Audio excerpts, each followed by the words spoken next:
শুধুমাত্র ময়দা এবং আলু দিয়েই কিন্তু এত মজাদার নাস্তা আপনারা কিন্তু ঝটপট করে বানিয়ে ফেলতে পারবেন। এই নাস্তাটি বানানো একেবারেই ইজি এবং যে কেউ বানাতে পারবে। মাত্র কয়েকটা উপকরণ দিয়ে কিন্তু এটি তৈরি করা যায়। এটি খেতে কিন্তু অনেক বেশি টেস্টি হয় এবং মুচমুচে ক্রিস্পি কোয়ালিটির একটা নাস্তা। বাই দ্য ওয়ে, আসসালামু আলাইকুম everyone, welcome to Naba Islam kitchen. কি অবস্থা, সবাই কেমন আছেন? আশা করছি আল্লাহর রহমতে অনেক ভালো আছেন। তো আজকের এই রেসিপিটি আপনাদের জন্য কিন্তু খুবই উপকারে আসবে। আশা করছি ভিডিওটি ভালো লাগলে একটি শেয়ার করে দিবেন। তো চলে যাচ্ছি মূল রেসিপিতে। প্রথমেই একটা মিক্সিং বাটি নিয়েছি আর এখানে আমি 1.5 কাপের মতো ময়দা নিয়ে নিচ্ছি। তো আপনারা কিন্তু আপনার পরিমাণ অনুযায়ী ময়দাটা বাড়িয়ে কিংবা কমিয়ে অ্যাড করবেন।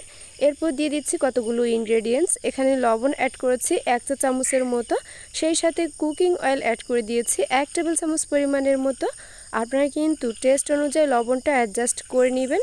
তো শুকনো উপকরণগুলো হাত দিয়ে ভালো করে মিক্স করে এবার নর্মাল পানি দিয়ে একটা ডো তৈরি করে নিচ্ছি। অল্প অল্প করে পানিটা দিয়ে ডোটা তৈরি করবেন, একেবারে অনেকগুলো পানি দিতে যাবেন না, নয়তো আবার ময়দার ডোটা পাতলা হয়ে যেতে পারে।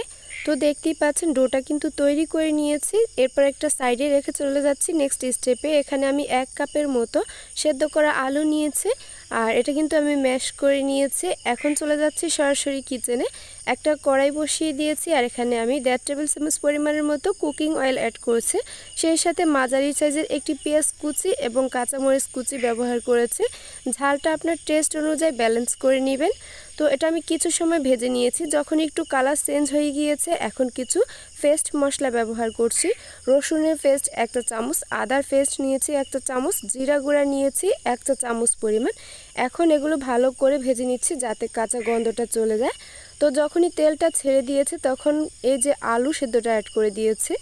আলুটা সেদ্ধ করার সময় আমি কিন্তু কোনো রকম ইনগ্রেডিয়েন্টস অ্যাড করিনি। তো দেখতেই পাচ্ছেন খুসনির সাহায্যে আলুটা আমি একটু ঝুরা ঝুরা করে নিয়েছি। এরপর কতগুলো ইনগ্রেডিয়েন্টস অ্যাড করে দিচ্ছি। কালো গোলমরিচ গুঁড়া অ্যাড করেছি এখানে 1/2 চা চামচ, মরিচ গুঁড়া অ্যাড করেছি 1/2 চা চামচ, লবণ অ্যাড করে দিচ্ছি টেস্ট অনুযায়ী, আমি এখানে 1 চা চামচ নিয়েছি, হলুদ গুঁড়া 1/2 চা চামচ, আরও অ্যাড করে দিয়েছি 1 চা চামচ পরিমাণ চাট মশলা। আর এটা দিলে কিন্তু অনেক বেশি টেস্টি এবং ফ্লেভারফুল হয়।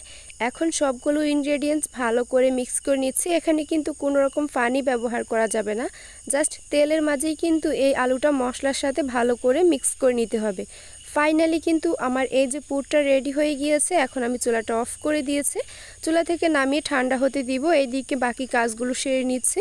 এখানে কিন্তু একটা ছোট বাটি নিয়েছি আর এখানে আমি 2 টেবিল চামচ পরিমাণ ময়দা নিয়েছি। এখানে টেস্ট অনুযায়ী লবণ অ্যাড করে দিয়েছি, নর্মাল পানি দিয়ে একেবারে পাতলা একটা ব্যাটার তৈরি করে নিচ্ছি। ব্যাটারের কনসিস্টেন্সি কিন্তু এরকম রানিং কনসিস্টেন্সি হবে, এটা দেখেই বুঝে নিতে হবে। একটা সাইডে রেখে চলে যাচ্ছি নেক্সট স্টেপে। তো আমি আবারও চলে এসেছি ময়দার ডোয়ের কাছে। আপনারা চাইলে এই কাজটি আটা দিয়েও করতে পারবেন। তো 1.5 কাপ ময়দা দিয়ে এখানে বড় সাইজের 3টি লিচি কেটে নিয়েছি, দেখতেই পাচ্ছেন। এখন কিন্তু আমি এটা রুটি বেলে নিব আর রুটির পুরুত্বটাও আপনাদেরকে দেখিয়ে দিব। একেবারে ভারীও না আবার পাতলাও না, আমরা নর্মালি যেরকম রুটি খাই তার থেকে একটু পরিমাণ মোটা হলেই হয়ে যাবে। তো দেখতেই পাচ্ছেন আমি কিন্তু একটা ফ্ল্যাট সারফেসের উপর রেখে বড় সাইজের একটি রুটি বেলে নিয়েছি। এরপর কিন্তু আমি এজেসগুলো একটা নাইফের সাহায্যে কেটে নিয়েছি, দেখতেই পাচ্ছেন। মাঝ বরাবর কিন্তু আগে থেকে তৈরি করে রাখা ফুডটা অ্যাড করে দিয়েছি আর চামচের সাহায্যে কিন্তু এভাবে একটু ভালো করে চারিদিকে স্প্রেড আউট করে দিয়েছি। যে ময়দার পাতলা ব্যাটার তৈরি করেছিলাম সেটা কিন্তু আমি উপরের সাইডটায় দেখতেই পাচ্ছেন লাগিয়ে দিয়েছি। এরপর রোলের মতো করে পেঁচিয়ে এটা ভালো করে মুখটা সিল করে দিয়েছি। এবার একটা নাইফের সাহায্যে কিন্তু প্রথমেই দুটি সাইডের এজেসগুলো কেটে নিয়েছি। এরপর 1 ইঞ্চি থেকে একটু কিংবা 1.5 ইঞ্চি সাইজের মোটা করে আমি এরকম করে কেটে নিচ্ছি।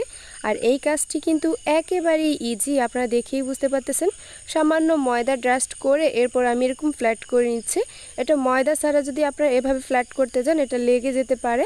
অবশ্যই কিছুটা ময়দা অ্যাড করে এরপর কিন্তু এরকম ফ্ল্যাট করে নেবেন। দেখতেই পাচ্ছেন অসম্ভব সুন্দর ময়দার এই নাস্তাটি কিন্তু তৈরি হয়ে গিয়েছে। এখন আমি জাস্ট চলে যাচ্ছি সরাসরি কিচেনে। তার আগে আমি দেখিয়ে দিচ্ছি একটা রোল থেকে আমার কতগুলো হয়েছে। এরকম আমি 3টা রোল করে নিয়েছি। 3টা রোলে কিন্তু অনেকগুলো নাস্তা হয়েছে। আর এগুলো যখনই একটা ডিশে রাখতে যাবেন এরকম ফাঁকা করে রাখবেন, একসাথে একটার উপর একটা রাখতে যাবেন না, নয়তো লেগে যাবে। তো পাতলা যে ব্যাটারটা তৈরি করেছিলাম সেখানে আমি তৈরি করে রাখা নাস্তাগুলো ডুবিয়ে নিয়েছি। এরপর চলে যাচ্ছি সরাসরি কিচেনে। আমি একটা ফ্রাই প্যান বসিয়ে দিয়েছি আর এখানে আমি 1 কাপের মতো কুকিং অয়েল অ্যাড করেছি। এটা কিন্তু ডুবো তেলে ভাজার চেষ্টা করবেন, তাহলে একেবারেই পারফেক্ট হবে।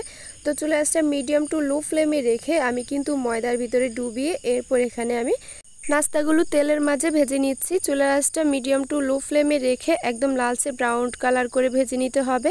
ময়দাতে ডুবানোর কারণ হচ্ছে আপনি যখন এটা ভাজতে যাবেন এই যে ভিতরের আলুর পুরটা কিন্তু বেরিয়ে যাবে যদি এভাবে ভাজতে যান। আর ময়দার মাঝে ডুবিয়ে এরপর এটা ভেজে নিলে কিন্তু একেবারেই পারফেক্ট হবে। ভিতরের পুর কিন্তু কোনোভাবেই বের হওয়ার কোনো রকম চান্স থাকবে না। ফাইনালি দেখতেই পাচ্ছেন ভেজে নিয়েছে, এরপর একটি স্টিনারের সাহায্যে তুলে নিয়েছে। আর এইভাবেই কিন্তু কয়েকটি লেয়ার করে এই নাস্তাগুলো ভেজে নিতে হবে। এটা দেখতে যতটা লোভনীয়, এটা তৈরি করা কিন্তু তার থেকে বেশি ইজি। কত ইজি ওয়েতে কিন্তু এই নাস্তাগুলো তৈরি করা যায় আপনারা দেখেই বুঝতে পারতেছেন। আর এটা দেখেই বোঝা যাচ্ছে এটা কতটা মুচমুচে এবং ক্রিস্পি হয়েছে। এটা খেতে অসম্ভব লেভেলের মজা হয়েছে। ভালো লাগলে একটি শেয়ার করে দিবেন, অবশ্যই ট্রাই করবেন।